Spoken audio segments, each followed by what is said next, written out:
Milletler İnsan Hakları Konseyi'nin keyfi tutuklama çalışma grubu geçen hafta yayınladığı raporda Çin hükümeti tarafından gözaltına alındıktan beri kayıp olan Uygur gazeteci Kurban Mahmut, Bağdaş Ağa'nın kurucusu Ekber Asad ve Doktor Gülşen Abbas'ın derhal ve koşulsuz olarak serbest bırakılması çağrısında bulundu. Rapora göre Çin hükümeti bu kişileri keyfi gözaltına alarak ve özgürlüklerinden yoksun bırakarak yalnızca Çin'in iç yasalarını ihlal etmekte kalmadı, aynı zamanda insanların adil yargılanmasına ilişkin uluslararası standartları ve uluslararası evrensel insan hakları sözleşmesini de ciddi şekilde ihlal etti.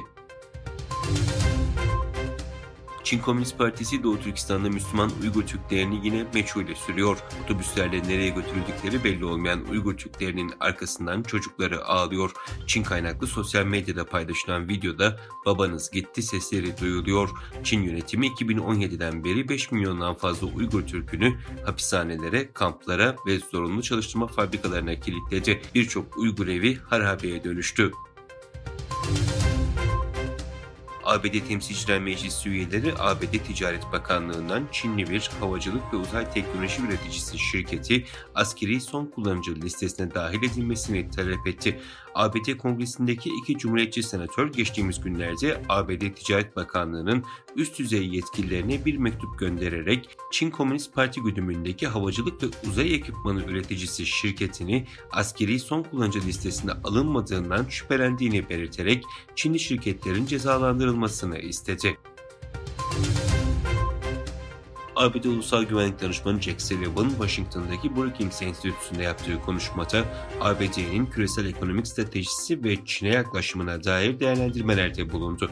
ABD'nin Çin'e yönelik ihracat kısıtlamalarının bazı kritik sektörlere özel olduğunu, ekonomik ilişkilerin geneline hedef almadığını vurgulayan Sullivan, "Çin'le bağları koparmıyoruz, riskleri azaltıyoruz. İhracat kontrollerimiz dar anlamda askeri güç dengesini değiştirebilecek teknolojilere odaklanıyor. ABD ve müttefiklerine ait teknolojilerin bize karşı kullanılmayacağından emin olmak istiyoruz" dedi. Çin ve Filipinlerin sahil güvenlik ekipleri 21 ve 23 Nisan'da ihtilaflı alanlar arasında gösterilen resifin yakınında karşı karşıya geldi. Söz konusu olayın ardından resif civarı iki ülkenin sahil güvenlik ekiplerinin karşılıklı devriyelerine sahne olurken Çinli gemiler Filipinlere yönelik tehlikeli manevralarda bulundu. Öte yandan ABD donanmasına ait deniz devriye uçağının Çin anakarasıyla Tayvan arasındaki ihtilaflı Tayvan Boğazı'nda uçtuğu bildirildi. Çin Ticaret Bakanlığı sözcüsü ABD'nin Güney Kore'deki çip üreticilerinin Çin pazarında ABD'li çip üreticilerinin bıraktığı boşluğu doldurmalarını engellemeye yönelik tavrına şiddetle karşı olduklarını belirtti.